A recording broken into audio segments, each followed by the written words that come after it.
Hello, I'm going to be doing a review of Transformers Starscream. This is just one that I've kind of wanted to do, and I think it's about time finally kind of got to look at him a little bit closely. This is what you would call a Generations. Some people would say it's the Henkei or other versions of it. I just consider it all the same version. And to be honest, what difference there is between paint applications or whatever, this is Starscream and Starscream is, well, Starscream. So let's kind of take a look at him real quick.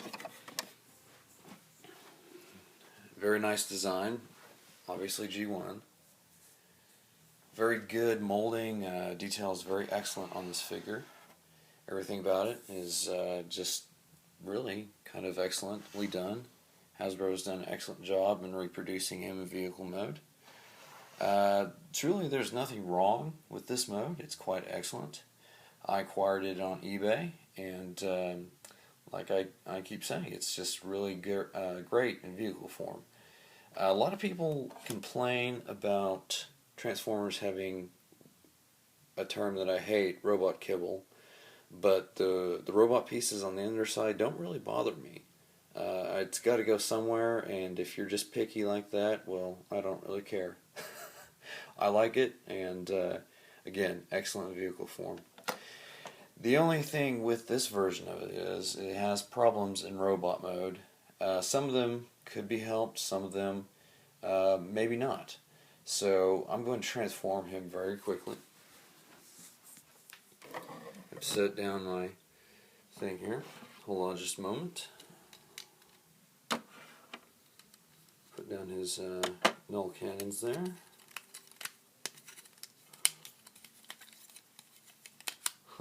Well, he's changed very fast off screen. Again, I acquired this one off eBay, and whenever I got it, I was rather excited. It's a very excellent find because Starscream is, especially this version of him, is very popular. So when it came to either buying the Generations one or the Masterpiece, I was logically going for the cheaper version. So let's see here.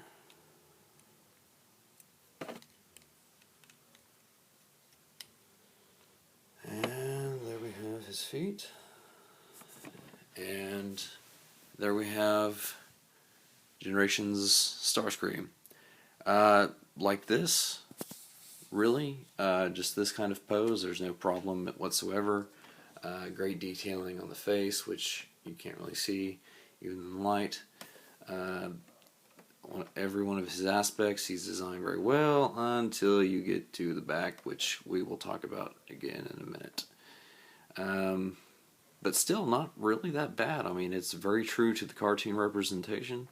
Definitely a lot better than the original Starscream toy that was put out in '86, '84. But there's obvious reasons for that. You have over 20 years of advancement in design. That tends to happen. Okay, now onto the problems with it. You saw it on the back. The front part of his jet mode. Again, I know this is a deluxe version, but comparing it to a Masterpiece version, they found a way to hide the jet nose, and you just kind of wish you would see it on this figure. Maybe I'm just being picky. I mean, overall, you can't really, it's not just overly noticeable in robot mode. It's just kind of sticking up behind his head, which is a little annoying in some respects. Only other flaw with this Transformer, and I apologize, I'm doing this horrible camera job here. The other only problem with Starscream is whenever you go to put him in a action pose with his cannons facing like he's shooting at something, the wings are in the right place, but his cannons are just a little too long. You see on the top here, from the top of the shoulder up, this is what creates the problem whenever you want to put him in that action pose. Let me demonstrate.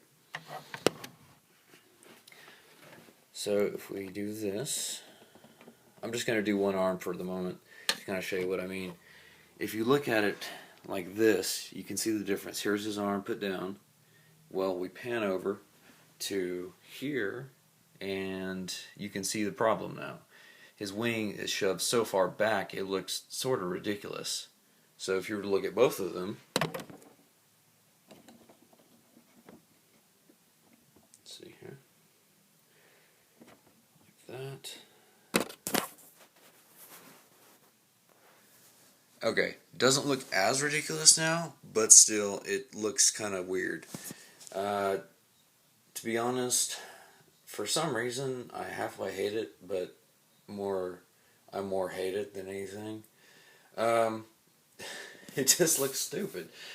And again, this is a design flaw because look at the cannons. They're the only things that are pushing the wings back so far and make it look retarded.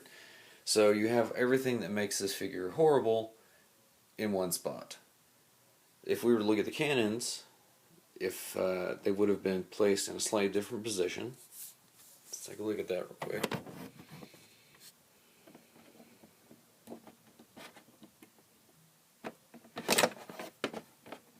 Starscream's rebelling against me. Not only Megatron, huh? Alright.